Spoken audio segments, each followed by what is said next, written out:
Ang kwentong ito ay hango sa totoong buhay. Mula ito sa isa nating kabayan na itago na lang natin sa pangalang Mang Simon. Simon! Simon! Simon! Sigaw mula sa labas ng bahay. Mula sa himbing na pagtulog napabangon ng wala sa oras si Mang Simon matapos marinig ang pagtawag sa pangalan. Kasabay ng mga malakas na katok sa pintuan at bintana. Kahit naririnig na babae ang tumatawag, binitbit niya pa rin ang patalim kung sakali. Nagtanong ito at nang malaman na si Aring Rosalda ang nasa pintuan, kagad siyang pinagbuksan ni Mang Simon. Ha? Gabi na't nandito ka pa. Ano bang meron at naparito ka? Tanong ni Mang Simon. Si Rosita, Simon. Tulungan mo ang anak ko. Pinagkaisahan na naman yata ng mga aswag. Tugon ni Nanay Rosalda. Pagkaranig sa mga sinabi nito, kagad sinara ni Mang Simon ang pintuan at nagpunta sa bahay ni Aling Rosalda. Nasa kabilang sityo ang lugar. Aabuti ng ilang minuto bago makarating. Nang sandaling naroon na, pinapasok niya ng bahay si Aling Rosalda matapos maiabot ang bote ng lana. May umaaligid nga malapit dito. Puntahan mo si Rosita. Lagyan mo ng lanang mga palad at huwag mong iiwan. Hahanapin ko lang tong pesteng gumagambala sa pamangking ko. Wika ni Mang Simon. Nang makapasok na ng tahanan si Aling Rosalda, sinimulan na ni Mang Simon ang paghahanap sa aswang. Nararamdaman at naaamoy niya ang samyo ng nilalang na nagtatago lang kung saan. Tinignan ng matanda ang bawat mayayabong na halaman. Sa bubong, sa silong, sa likod ng bahay, bakuran, at kahit sa tabi-tabi, pero hindi pa rin nahanap. Kaya naman hindi na pinalampas ni Mang Simon ang pagkakataon. Inilagay niya sa palad ang mutya ng bato ng engkanto. Hinayaan itong ituro sa kanya ang kinalalagyan ng aswang. Nang sandaling malaman kung nasaan ang nilalang, hindi na napigilan ni Mang Simon ng galit. Kagad sinugod ang sagingan sa hindi kalayuan kung saan nagtatago ang aswang. Nagkaroon pa ng habulan dahil sa biglaang pagtakbo ng elemento. Sinubukan pang tumakas pero hindi na magawa matapos maabutan. Nang mahawakan ng nilalang, walang awang pinagtataga nito ang aswang. Dahil sa luba ng tama ng unang pagtaga sa bandang leeg, napaluhod na lamang ito. Patuloy na nanghina, umagos ang napakaraming dugo. Ni hindi na magawang iangat ang ulo para tignan si Mang Simon. Napapailing na lang ang matanda habang pinagmamasdan ito. Upang tuluyang matapos, hinubad niya ang mutya, ibinaon sa ulo ng aswang. Nang sandaling lumapat ang batong mutya, bigla na lamang itong humandusay sa lupa. Nang isay, ilang sandali ang lumipas ay nawala na ng hininga.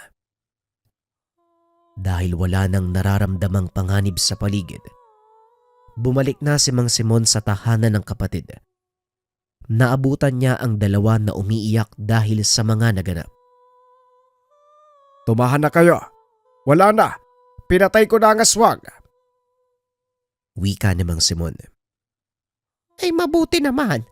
Simon, ewan ko ba, sa dami ng tao sa lugar, bakit si Rosita pa ang naisipang guluhin? Tignan mo, nagmukha ng langtang gulay ang pamangkin mo. Nangihina na ng husto ay Diyos ko. Wika ni Aling Rosalda. Napabuntong hininga si Mang Simon nang makita ang pamangkin. Kahit ngayon lang sila nagkalapit dahil noong kabataan ni Aling Rosalda ay malayo sa isa't isa. Hindi niya maiwasang mangialam sa sitwasyon, lalo pat magkadugo naman sila. Wag kasi puro sardinas ang pinapakain mo kay Rosita. Malamang manghihina ang bata. Ano ba ang sustansya ng delata? Lagyan mo ng kaunting gulay para sumigla naman ang pamangking ko. Wika namang Simon. Simon naman, hindi yan ang sinasabi ko. Makalipas ang ilang araw, may manggugulo na naman na aswang dito. Ano bang meron sa anak ko at inaaswang na lang siya palagi? Tugon ni Aling Rosalda. Napaisip si Mang Simon. Ano nga ba ang rason kung bakit halos linggo-linggo silang inaaswang? Hindi naman ito gala. Palagi lang nasa tahanan. Takot gang lumabas at ayaw makipag-usap sa ibang tao. Huwag kang mag-alala. Hindi ko kayo papabayaan. Ikaw naman, Rosalda, maging mapagmatsyag ka sa paligid. Wala ka bang napapansin na taong umaaligid dito? Tanong ni Mang Simon. Ay nako, meron. Nitong nakaraang buwan may nagpunta na matanda eh. Dumito pa ng ilang oras dahil nagpapahinga. Naligaw daw siya pero napapansin ko, Simon. Mukhang kaunti na lang ang oras ng matandang yon. Parang merong kakaiba sa kanya. Pagpapaliwanag ni Aling Rosalda. Namukaan mo ba? Ano daw ang pangalan? Hindi ko na matandaan. Hindi ko rin alam ang pangalan. Basta matanda na uugod-ugod eh. Meron siyang kawayan na tungkod. Tapos may damit na nakatakip sa ulo. Wika ni Aling Rosalda. Naisip ni Mang Simon ang sinasabi ng kapatid. Matapos masigurong nasa maayos na kalagayan na si Rosita, nagpaalam na rin ang matanda. Nang makauwi, hindi pa man nakakapasok sa tahanan meron siyang naramdaman. Batay sa obserbasyon, ordinaryong aswang lang ito. Hindi gaanong matindi ang amoy pero naroon pa rin ang sangsang. Tinignan niya ang buong paligid. Kagad niyang nakita pero ang nakakapagtaka, hindi naman lumalapit. Nakatayo lang sa damuhan, nakatingin sa kanya at hindi gumagalaw. Akma na sanang gagamitin ng mutya. Kumaripas na lamang ito ng takbo. Hindi na rin niya hinabol dahil hindi naman ganon kalaki ang banta. Tila napadaan lang ito sa lugar. Pumasok na lang siya ng tahanan at dahil hindi pa inaantok, nagpa siya na lang ang matanda na pagtuunan ng pansin ang mga halamang gamot. Nang sumapit ang hating gabi, abala si Mang Simon sa paghiwalay ng mga halamang gamot na nakuha kaninang hapon sa pamilihan. Habang ang iba naman, pinitas pa sa sariling bukirin. Medyo nahirapan siyang ihiwalay ang mga dahon dahil halos magkamukha na lang ito sa paningin. Lalo na ang sambong, niyog-niyogan at lagundi. Ito ang madalas hinahanap sa kanila sa kasalukuyang panahon ng tag-ubo. Nang matapos ang paghihiwalay sa mga ito, nagpunta siya ng kusina para hugasan ang mga dahon pero hindi na nagawa matapos maaninag ang bulto ng aswang na nakatayo sa hindi kalayuan. Gawa lang sa kawayan ang dingding ng kusina. Medyo malalaki ang pagitan kaya kahit papano, kagad makikita ang nasa labas. Umiinit na rin ang mutya kaya hindi na pinalampas pa. Bago lumabas si Mang Simon, hindi niya kinalimutang bitbitin ng itak na marami ng aswang ang napatay. Sa paglabas ng matanda, sumalubong kagad ang matinding pag-alingasaw ng amoy ng nilalang. Kasunod pa nito ang dahan-dahang paglapit sa kanya. Nang mapansin ng matanda ang isang aswang, naisip niya ang sinabi ni Aling Rosalda. Dahil dito hindi na inantay pa na makalapit ang aswang. Siya na mismo ang lumapit, pero laking gulat na lang nang bigla itong nawala. Nakahanda na sana ang patalim sa pagtaga, subalit wala na ito sa lugar. Tinignan ni Mang Simon ang paligid. Muli niya itong nakita sa unahan. Patakbo niyang nilapitan. Pero nang sandaling maaabot na sana ay muli na naman itong nawala sa paningin. Paglingon niya naroon muli sa malayo. Tumakbo siya papunta roon. Pero napatigil nawala na naman ng nilalang. Napagtanto ng matanda na pinaglalaroan siya nito. Ginamit niya ang mutya. Dahil dito natigil ang ginagawa ng aswang, natunto ng pinagtataguan nito. Naroon siya sa likod ng tahanan. Upang hindi mahalata, pumasok si Mang Simon ng bahay at nagkunwaring hindi ito nakita. Dumiretso siya sa pintuan sa likuran. Doon dumaan. Walang pagdadalawang isip na tinaga ang nilalang. Isang tagalang ang nagawa ng matanda. Kagad nakatakas ang aswang. Pero sinigurado niyang napuruan ito dahil sa dami ng dugong dumikit sa patalim. Hindi lang niya namukaan dahil sa mahabang buhok nito na nakatakip sa muka. Pagsapit ng umaga, naganda na si Mang Simon sa pag-alis. Ihatid niya ang nagawang herbal na gamot sa suki sa bayan. Bago tumuloy, dinaanan muna si Aling Rosalda at si Rosita. Iniwan na rin niya ang pangontra para magamit mamayang gabi. Hindi siya sigurado kung makakauwi mamayang hapon. Nang magkaroon ng pagkakataon, kinausap niya ang kapatid. Rosalda, yung sinabi mong matanda na sumadya rito nung nakaraan, yung pinaghihinalaan mo, mukhang siya din yung nakita ko kagabi. Wika ni Mang Simon. Talaga ba, Simo?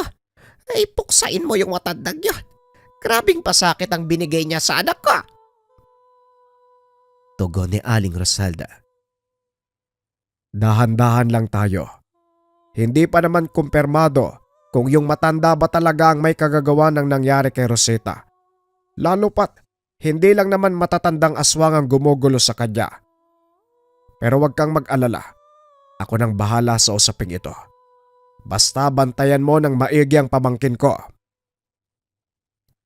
Muling wika ni Mang Simon. Matapos ang usapan, lumakad na siya. Pagkalabas pa lang ng bahay, merong napansing kakaibang presensya. Ilang segundo pa. Napalingon ito sa paligid, pero wala namang nakitang kung ano. Hanggang sa may dumaang tricycle. Sumakay na lamang siya bago pa bumuhos ang malakas na ulan. Kahit nakasakay na at medyo malayo, nararamdaman pa rin niya ang presensya. Ilang beses na itong napalingon sa paligid, pero dahil nagsimula ng bumuhos ang ulan, nanlalabo na ang paningin sa lakas. Sinubukan na lang niyang baliwalain. Inisip na baka wala lang ito. Pero habang tumatagal, mas lalong lumalakas ang banta ng presensya. Napansin pa siya ng binatang driver. May problema ho ba? Ikaw ba? May napapansin ka bang kakaiba? Kakaiba ho? Wala naman ho. Ramdam niya ang takot sa binata. Napansin ni Mang Simon ang panginginig at pagsenyas. Sumenyas ang binata na tumingin siya sa likuran. Doon napagtanto na nasa iisang tricycle sila ng matandang aswang. Nakapwesto ito sa likuran ng driver habang sobrang sama ng titig sa kanya. Napansin niya rin ang nakapalupot na tela sa balikat kung saan tumama ang patalim ng mataga ito nung nagdaang gabi. Hindi naman siya pwedeng magkamali dahil ang amoy ng nilalang ng gabing iyon at ang amoy ng matandang ito ay parehong-pareho. Wala ring ipinagkaiba ang tangkad at laki ng pangangatawan. Manog, saan ka po bababa? Kahit saan na lang. Basta merong masisilungan. Pagdating sa bayan, ibinaba siya ng driver malapit sa panaderya para makisilong. Pagbaba niya ay sumunod ang binata. Hindi na rin siya nagtaka sa kilos nito. Halatang natatakot ito doon sa matanda. Manong, pasensya na pero mukhang kailangan ko ng tulong nyo eh. Naiwan ang matanda doon sa tricycle. Walang balak na bumaba. Masama pa rin ang titig kay Mang Simon. Pumasok na lang muna sila sa malapit na karenderya at doon muna nag-usap ang dalawa. Dito niya nalaman, maging ang binata ay binantaan din ng matandang aswang. Panog, alam ko ikaw lang ang makakatulong sa akin. Nakita ko po yung nasa leg nyo eh. Di ba po mutya yan? Sa katunayan, kapitbahay namin doon sa Sitio Blanco ang matandang yan eh. Bali-balita talaga, isang aswang yan. Ilang beses na siyang nang biktima. Eh dahil sa takot kami, wala namang nakakapigil sa kanya. Pagpapaliwanag ng binata. Hindi naman sa nagmamagaling, iho. Pero titignan ko kung anong magagawa ko. Tugon ni Mang Simon. Nga pala, Manong, hindi lang siya nag-iisa. Marami siyang kalahi na naglipana na siguro kung saan-saang lugar eh. Sila din yung madalas niyang utusan na mambiktima. Tapos ang huli kong narinig na usap-usapan sa amin, naghahanap siya ng mayayanggaw. Magpaparami sila ng lahi. Wika ng binata. Dito na nagsimulang malinawan si Mang Simon sa nangyayari, lalo na sa sitwasyon ni Rosita. Marahil naisipan nitong yang gawin ng aswang, kaya gano'n na lamang kung umaligid ang nilalang. Nang tignan niya ang matanda ay wala na ito sa tricycle. Nagmamadali nang nagpaalam ang binata. Gusto nang umuwi habang wala pa ang matandang aswang. Lumakad na rin si Mang Simon para maihatid sa suki ang dalang herbal. Pagkatapos ng sadya sa bayan, umuwi na ito. Saktong pagkababa ng tricycle, nakita ang matandang aswang malapit sa tahanan. Naroon din ang binata na kausap kanina, nag-aabang sa kanya. Manong, pasensya na, pero kailangan ko talaga ng tulong nyo. Hindi ako makaraan dahil sa matandang yan. Damang-dama ni Mang Simon ang takot dito. Pawisan at naluluhan na. Pinatuloy niya ito sa tahanan at doon kinausap.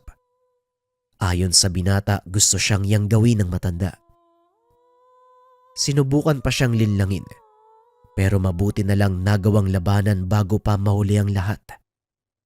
Dahil dito, napagpasya ni Mang Simon na kalabanin na ang matandang aswang. Namemerwisyo ito ng maraming tao. Hindi lang sa pamangkin. Hindi lang ang binatang kausap ngayon. Maging ang ibang mga tao ay napapansin na nito. Sa labas makikita ang mga kapitbahay na nagtataka sa biglaang pagsulpot ng matanda. Nilapitan ito ni Mang Simon. Sinubukang itaboy, pero nagmatigas ang matanda. Huwag kang makialam. Hindi ikaw ang sadya ko dito. Wika ng matanda. Ay talaga, kung yan ang gusto mo, mukhang kailangan kitang tuluyan. Sinubukan pa nitong sindakin ng matanda sa pamamagitan ng pagpapakita ng mutya. Umubra naman. Nanlambot ang mga tuhod ng matanda. Nagkusang umatras. Pero nang makarating sa unahan, lumingon sa kanya at nagbanta. Antayin mo. Hindi pa tayo tapos. Wika nito. Inakala ng taong bayan na baliw na ang matanda. Kaso nga lang, dahil sa banta ng matandang aswang, hindi na napalagay sa mga sumunod na oras si Mang Simon. Naging balisa ito. Hindi maiwasang paulit-ulit na tignan ng kalagayan ng pamangkin. Maging ang mga kapitbahay ay inoobserba niya. At yung binata kanina, ayaw nang umalis dahil sa takot. Sa sitwasyong iyon, naging buo na ang pasya ni Mang Simon.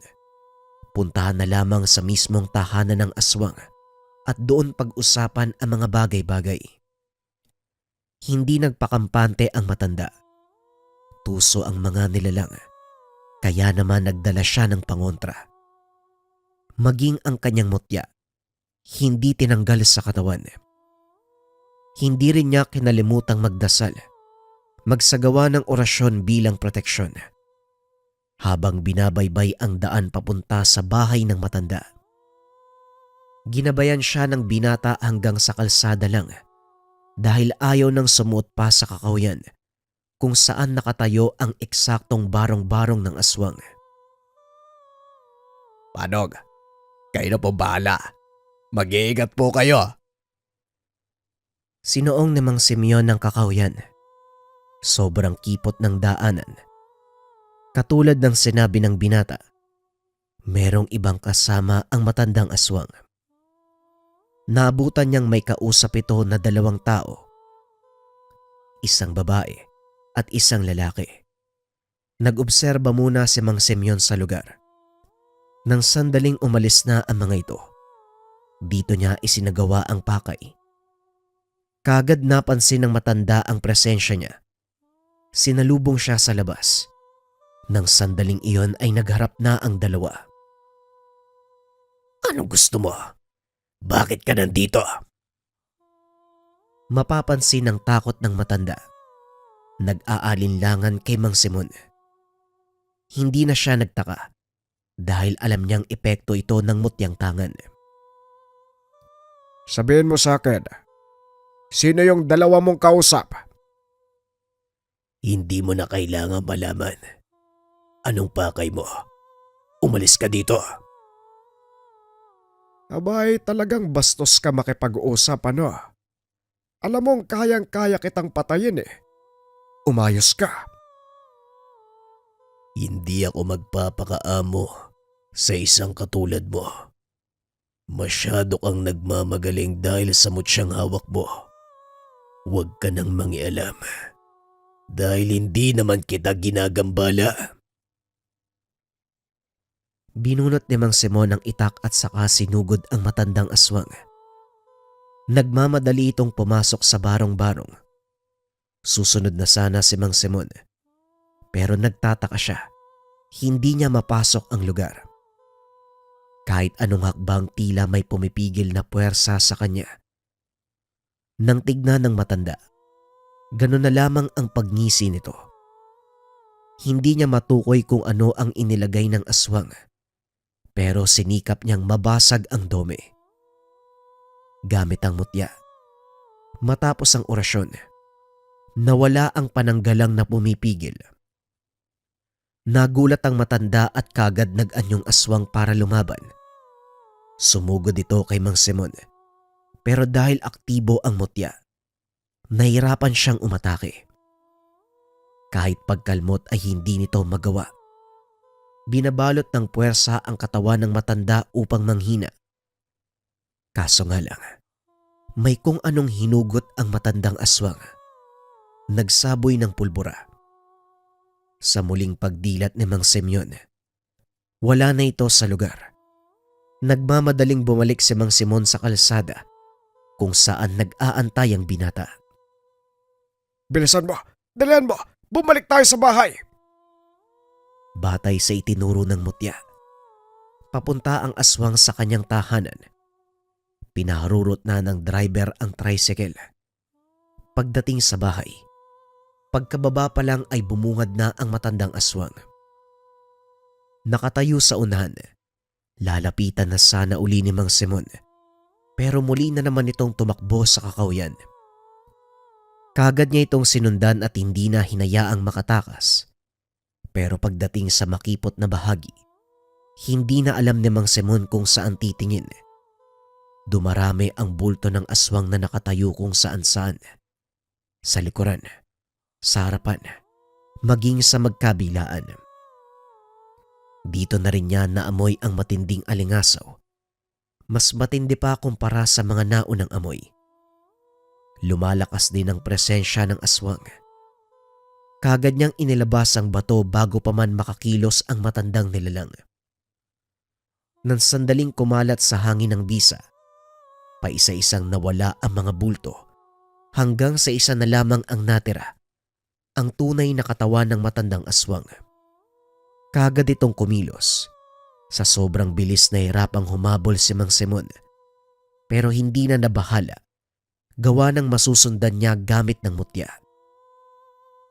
Tinangka ng nilalang na sumuot pa sa mas masukal na bahagi. Pinigilan niya ito bago pa man makarating dahil kung mangyari, hindi na masusundan ni Mang Simon. Masyado ng madilim at kapag pipilitin pa, baka hindi siya makalabas ng buhay. Gamit ng bisa ng bato, tinigal po ang aswang. Napatumba ang nilalang. Tinaga ni Mang Simon ang magkabilang binti. Napaluhod na lamang ito habang umaangil ng malakas. Tinaga pa niya sa likuran. Mas lalo itong umangil. Natumba sa lupa. Inapakan ni Mang Simon ang sugatan na hita. Yan ang nararapat sa katulad mo. Hindi ka mapakiusapan. Itinapat nito sa sugat ng aswang ang mutya. Dito rin niya napansin na mahina na ang katauhan, pero nagawa pang maghasik ng kasamaan. Paunti-unting sinakop ng bisa nito ang buong katawan ng aswang. Hindi na rin siya magkamayaw. Paulit-ulit na umaangil hanggang sa lumipas ang ilang sandali. Binawian na ito ng buhay. Dilat ang mga mata habang nakandusay sa madamong lupa. Hinugot niya ang mutya. Pinahid ang dugo sa damit. Binalot sa dahon at isinilid sa bulsa. Napailing na lamang ito nang titigan ng bangkay sa huling pagkakataon. Impyerno na ang bahalang magparusa sa'yo. Perwisyong aswang. Iniwan na ito ng matanda. Ang buong akala niya natapos na ang lahat. Pero laking gulat niya. Dahan-dahang pumupuslit sa bahay ng kapatid ang isang nilalang. Maririnig ang pagsigaw nito at pagdaing ni Rosita. Walang pagdadalawang isip. Hinatak niya sa malayo ang nilalang at katulad ng matanda, pinatawan niya ito ng kamatayan. Namukaan niya ang nilalang. Isa ito sa naabutan niyang kausap ng matanda doon sa barong-barong. Iiwanan na sana niya ang katawan. Napansin niya ang isa pang aswang. Tumitig lang ito sa kanya at tuluyang umalis sa lugar. Simon, inaaswag pa rin kami. Kumalma ka, Rosalda. Napatay ko na yung aswang.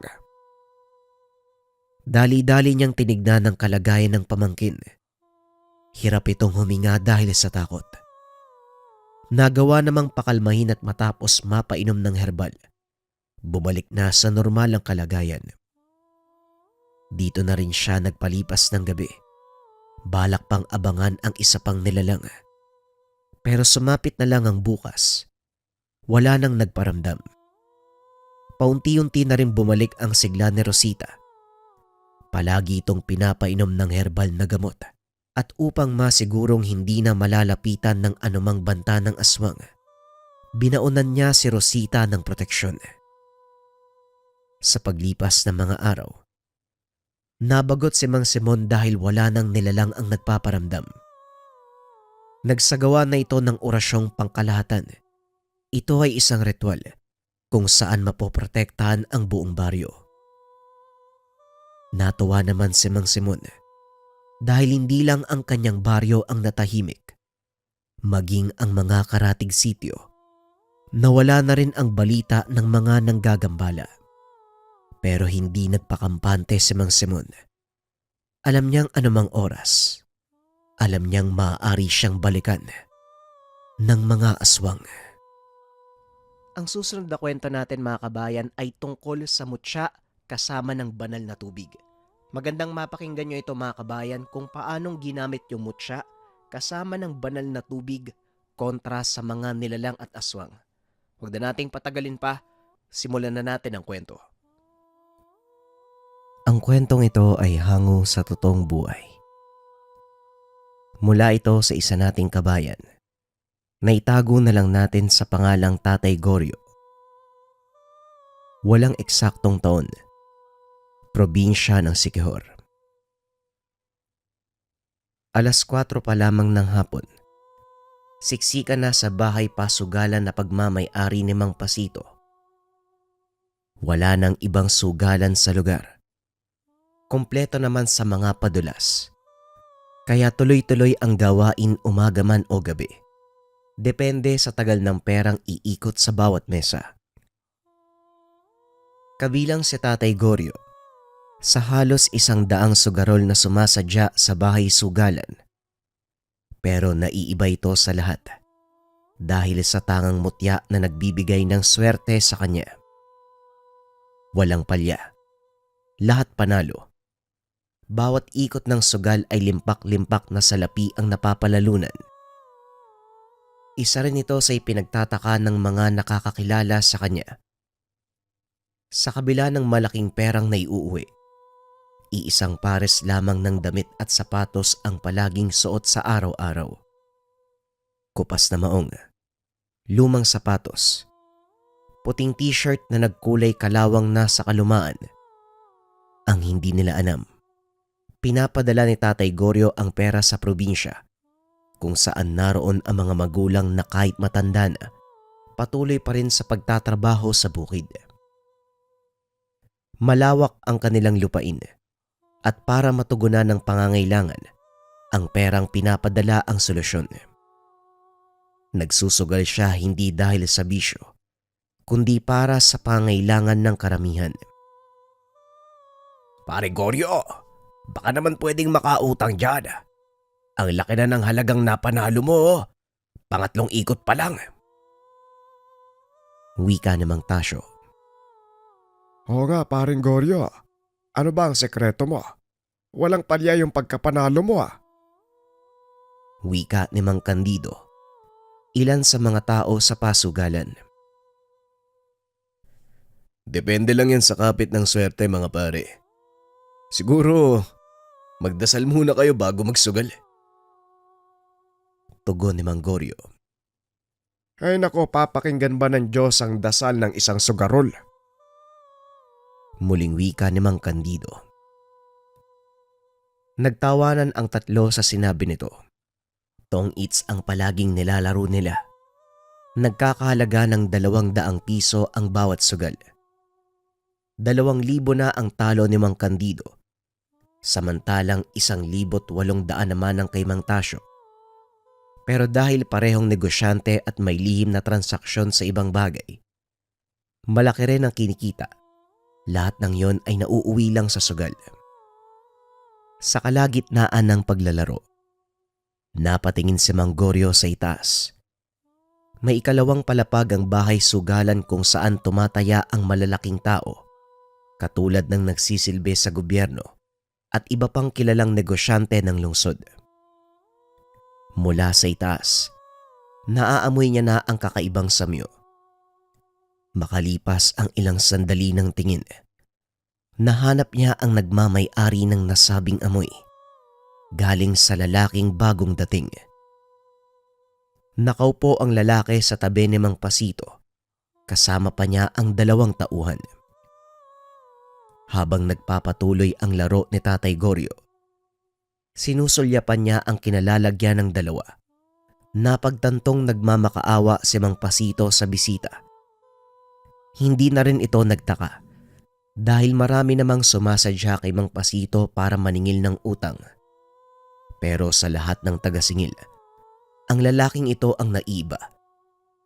Patuloy niya itong tinitigan hanggang sa makalabas ng sugalan. O pare, alis ka na kagad. Hindi pa nga kami nakakabawi Wika ni Mang Candido. Mamaya ka na umuwi, paring Goryo. Maaga pa naman Mag-alas 8 pa lang ng gabi. Naku, pasensya na mga pare Nakalimutan kong kunin yung kalabaw na nakatali dun sa puno Nagmamadali na itong lumabas matapos makapagpaalam. Sakto namang paglabas niya, nasa bakuran pa ng bahay sugalan ang lalaking sinusundan.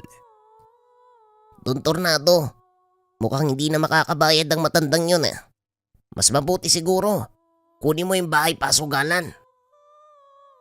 Wika ng isa sa mga kalalakian. Ang mabuti pa, Don Tornado. Palita ko, Marami ring utang sa iba yung matandang yun eh. Kaya siguradong hindi na makakabayad. Wika ng isa pang lalaki. Bigyan nyo ng konting palugid. Kung hindi talaga makakabayad, kukunin natin ang pasugalan. Wika ni Don Tornado. Mahaba ang naging usapan ng tatlo habang patingin-tingin sa bahay sugalan.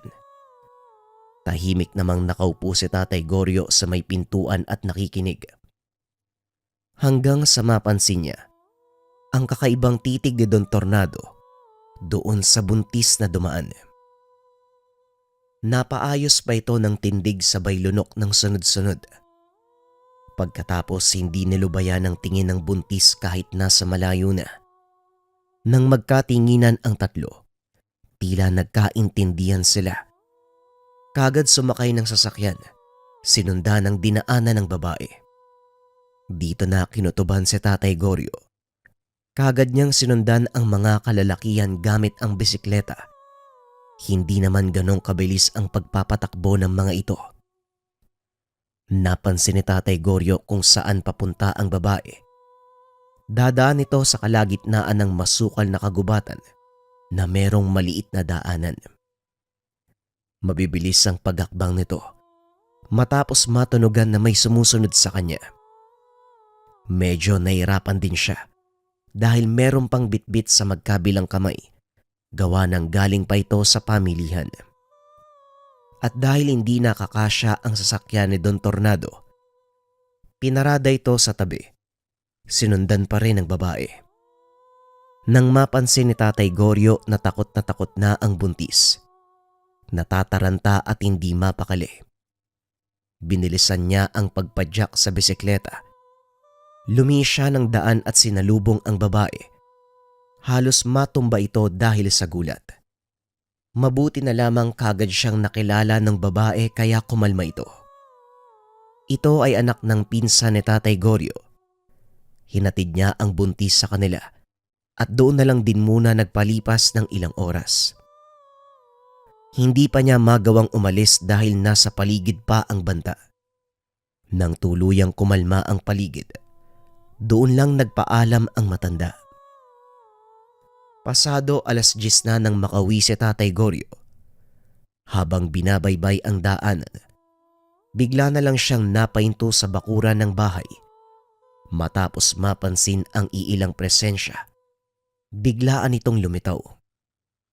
Malapit lang din sa kakawian ang bahay kaya naman kagad siyang napatingin doon. Sa isang puno ay meron siyang napansing kakaiba.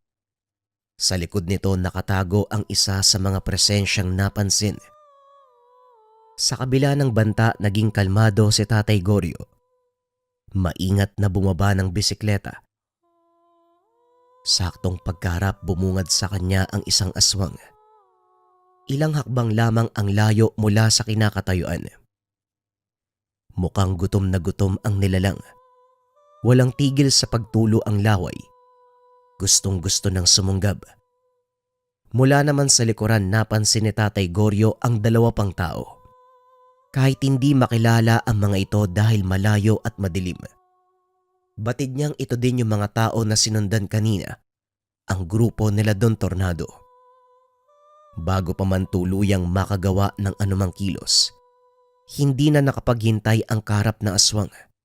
Sumugod ito at kagad kumalmot. Habang si Tatay Goryo naman, sa kabila ng edad ay malakas pa rin ang pangangatawan. Mabilis, kaya madali nitong nasasabayan ang galaw ng aswang. Hindi na rin bago sa kanya ang kasalukuyang kaganapan. Makailang beses na itong may nakaengkwentrong nilalang. Iba't ibang uri pa ang lahi. At dahil ordinaryong aswang lang naman ang nakasagupa, nasa wangis lang ng tao at hindi nakakalipad, naging patas sa kanya ang laban. Inilagan ang kalmot habang humahanap ng tiyempo para makaganti. Pero hindi niya inaasahang mangingialam ang nag-iisang anak. Matapos mabuksan ng pintuan, kagad nagsaboy ng isang plangga ng tubig. Kung iisipin ng isang normal na tao, tubig talaga ang nakita. Pero para sa aswang na napaliguan ito, Nangisay. Nagmamadaling tumakas habang umaangil ng malakas. Ang tubig na yon ay konsagrado. May bisa ng isang mutya. Ang bato ara. Isang mutyang bato na purong itim. Ginagamit ito bilang pampaswerte sa maraming bagay katulad ng negosyo at sugal. Pero mabisa din ito kung gagamitin sa masamang elemento lalo na ang aswang. Ibabad lamang ito sa tubig. Makalipas ang ilang sandali ay kaya na nitong makapatay ng aswang. Gabing-gabi na. Gising ka pa anak. Wika ni Tatay Goryo. Paano po ako makakatulog, Tay? Panay ang bigay ng senyalis ng mutya mo eh. Akala ko may nakapasok na sa bahay eh. Wika ng anak na ang pangalan ay Victoria. Ganun ba? Pasensya ka na ha? Nga pala, Tay. Bakit naman kayo nagdala ng aswang dito sa bahay? Kadalasan naman, doon mo lang sila sa kakahuyan kinakalaban ah. Wika ni Victoria. Ewan ko sa isang yun. Sumama hanggang dito sa bahay eh. O siya, halika na. Pumasok na tayo bago pa nila maisipang bumalik dito. Wika ni Tatay Goryo. Bago pumasok, tinignan muna ni Tatay Goryo ang paligid. Wala na ang dalawang kasama ng aswang sa kakahuyan. Hindi na rin niya naaamoy ang samyu nito, kaya tuluyan ng pumasok ng bahay para makapagpahinga. Pagsapit ng 4:00, gising na si Tatay Goryo para maagang makapagsibak ng kahoy. Yan ang nakasanayan nitong gawin sa ganitong oras. Pagkatapos magkape, hintayin ang pagsikat ng araw para maipastol ang kalabaw. Wala naman silang lupaing pansaka, pero kinahiligan na ni Tatay Goryo ang mag-alaga ng kalabaw. Nasanay na ito kung saang lumaking probinsya, pero nang malipat sa tinitirahan ngayon, sa probinsya ng asawa, hindi na nakapagsaka. Sa kalagitnaan ng pagsisibak, hindi inasahan ng matanda na mahagip ng tingin ng babaeng naglalakad sa daan. Nagmamadali at paulit-ulit na lumilingon. Mahina na lamang siyang napatawa dahil kilala niya ang babae. Ayan, inumaga ng uwi. O sige, mangaswang ka pa. Wika ni Tatay Goryo. Hindi niya inaasahan ang naging reaksyon ng babae. Tumitig ito ng masama sa kanya. Hindi naman siya nagpatalo. Itinutok nito ang hawak na palakol.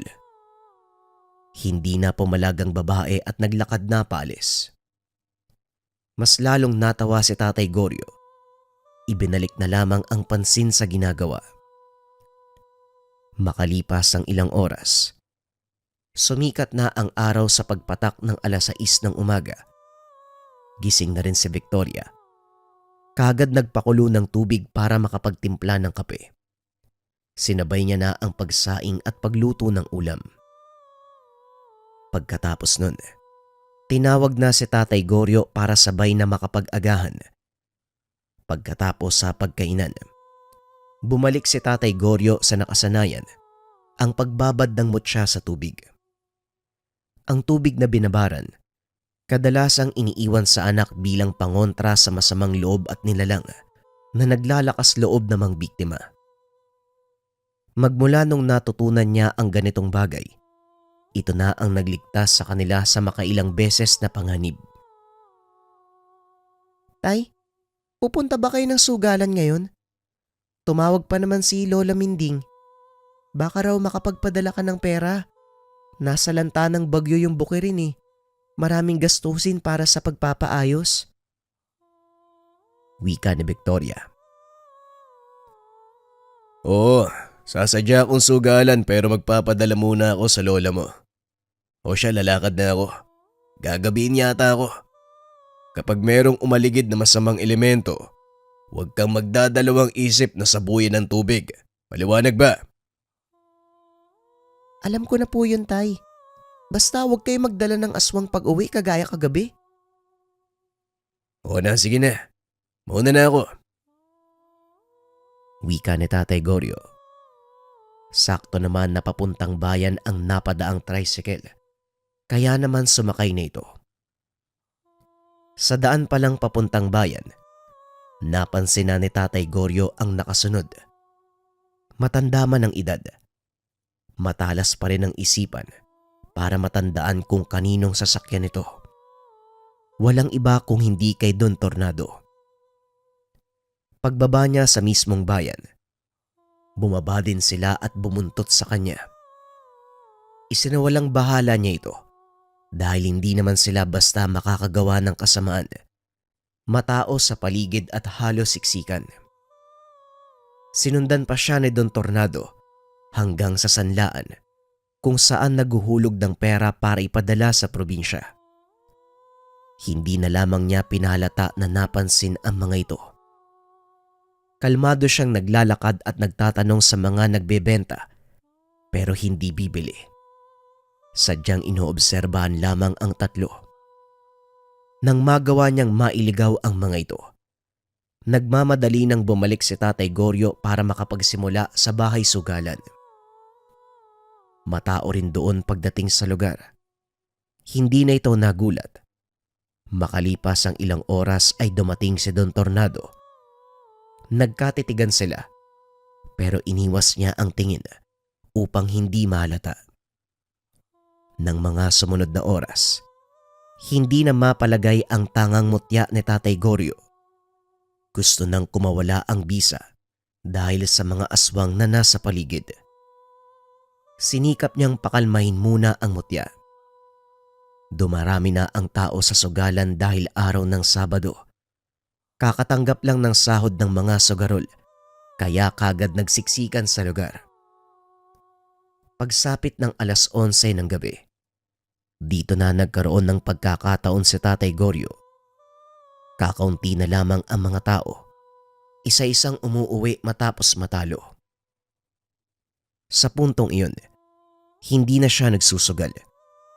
Iniintay na lamang na mapatingin si Don Tornado sa kanya para maaya sa labas.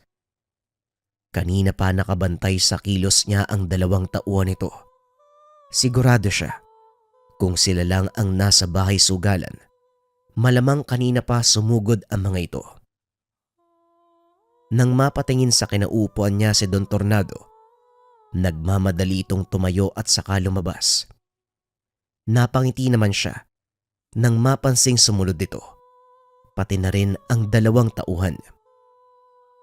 Paglabas si Tatay Goryo ng bahay sugalan, inantay niya si Don Tornado. Mabagal niyang kinalaga ng tali ang bisikleta. Nang makalabas, sa kanya lamang binilisan ng kilos. Sumakay ito. Nagsimulang pumadyak pero napatigil ng hangarin. Hindi siya nagpalata. Nagkunwaring walang ideya sa nangyayari. Anong problema? Bakit kayo maharang sa daan? Nangasar ka ba talaga? Tanong ni Don Tornado. Bakit ko naman kayo aasarin? Nung una, tinulungan mo yung babae. Ngayon naman, talagang nang pipikon ka sa mga kilos mo. Ano mang gusto mo? Muling wika ni Don Tornado. Napangiti si Tatay Goryo nang mapagtantong nasindak pala ang nilalang sa mga kilos. Yun ho ba? Pasensya na po kayo Pero wala akong alam sa sinasabi nyo Nagsusugal lang ako sa loob Yun lang ho. Mauna na ho ako. Patuloy na nagmaang-maangan si Tatay Goryo. Nagmamadaling pumadyak si Tatay Goryo. Nang makalayo ay lumingon siya. Nakitang nakasunod si Don Tornado sakay ng sasakyan. Mas binilisan niya ang pagpadyak at lumihis ng daan. Balak na dalhin sa kagubatan ang mga nilalang na nakasunod. Habang papasot sa gubat, dahan-dahang hinanda ni Tatay Goryo ang mutya, pati na rin ang tubig. Palagi niya itong bitbit, nakatali sa bisikleta. Pagdating sa pinakamasukal na bahagi, Kuminto at inantay ang tatlo. Natagalan dahil hindi na maipasok ang sasakyan. Talaga bang dito mo pa kami dinala? Wika ni Don Tornado. Huwag ka masyadong magpapakampante, Don Tornado. Halatang hindi ka nag-iisip bago kumilos. Wika ni Tatay Goryo. Bigla namang nawala ang ngiti sa mukha nito. Hindi nag-iisip. Baka ikaw ang nagpapakampante. Alam mo, mas masahol ka pa sa hayop eh. Nandito kayo sa lugar namin para maghasik ng kasamaan. Sa dami-dami ng pwede niyong puntahan, talagang dito pa sa baryo ko. Mahabang katahimikan ang pumagitna sa pagitan nila. Matapos itong sabihin ni Tatay Goryo, kitang-kita naman sa pagbumuka ni Don Tornado, sagad na sa galit dahil sa mga salitang binitiwan. Habang ang mga tauhan naman, nakahanda na, hudyat na lamang ang inaantay. Makalipas ang ilang sandali, bago pa muling makapagsalita si Tatay Goryo, nag-anyong aswang na ang dalawa at kagad na sumugod. Inasana ito ni Tatay Goryo, kaya mabilis na kumilos ang mga kamay para isaboy ang laman ng hawak sa bote. Saktong natamaan ang dalawa dahil nagtataglay ng bisa ng mutya. Hindi na naituloy pa ang balak na pagsalakay ng mga ito. Sa halip, nagiyawan at nagwawala buhat sa matinding epekto ng natanggap mula sa mutya. Si Don Tornado naman, hindi na makakilos sa kinakatayuan. Nang hindi na makayanan ng tauhan ang bisa ng mutya, nagsialisa na ang mga ito nang siya na lamang ang naiwan. Natawa si Tatay Goryo sa ipinakita nitong takot. Kung makapagsalita ka kanina, akala mo wala kang kinakatakutan. Pero ngayon, parang nanginginig ka na sa takot ah. Ano? Gusto mo bang matulad sa mga tauhan mo? Wika ni Tatay Goryo. Akba na sanang ihagis ni Tatay Goryo ang mismong mutya kay Don Tornado. Mabilis itong tumalikod sabay takbo. Mas lalo tuloy napalakas ang pagtawa ng matanda. Babalikan kita. Tandaan mo, babalikan kita.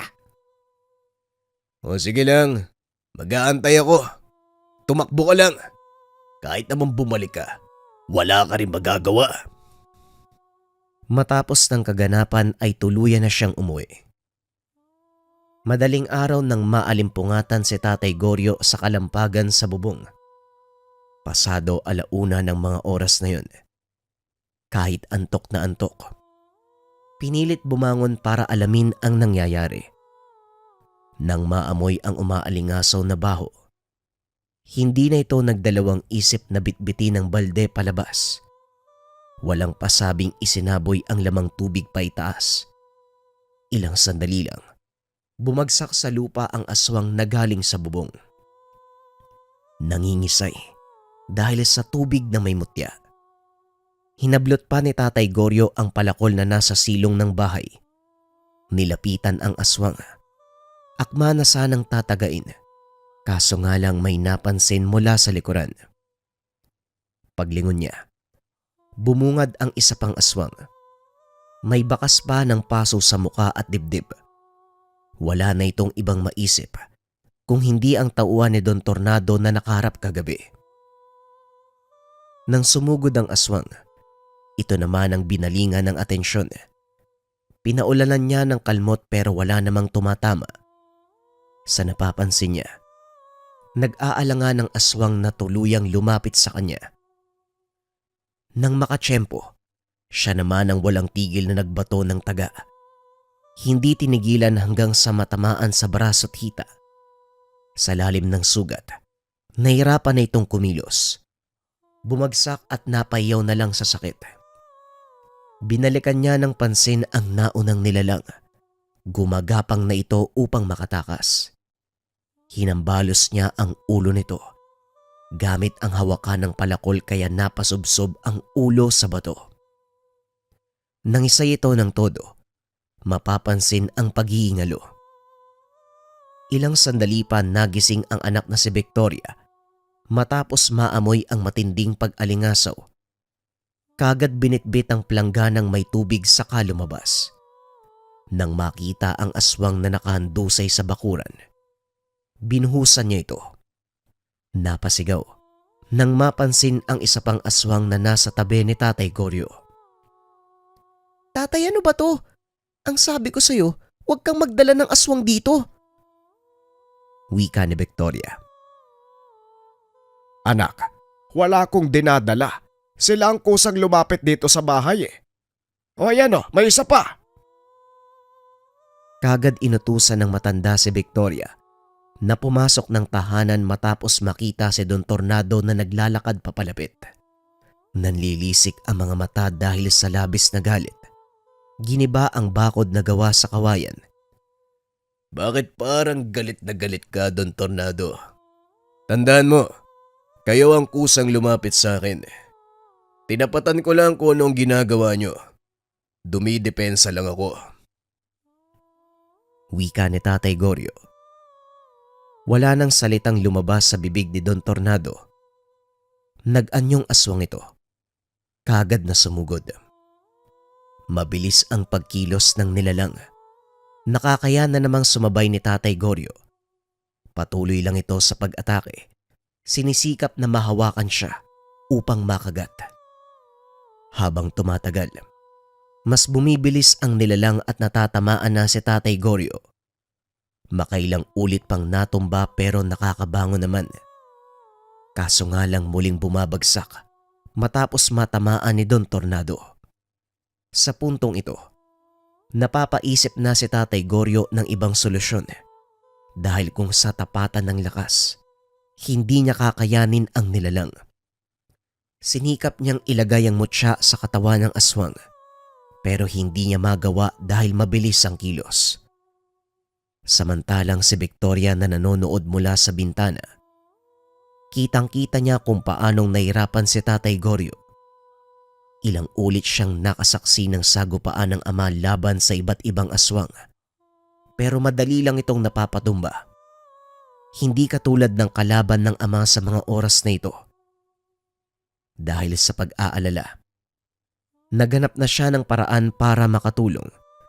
Kinuha niya ang kapares ng mutya na nasa altar.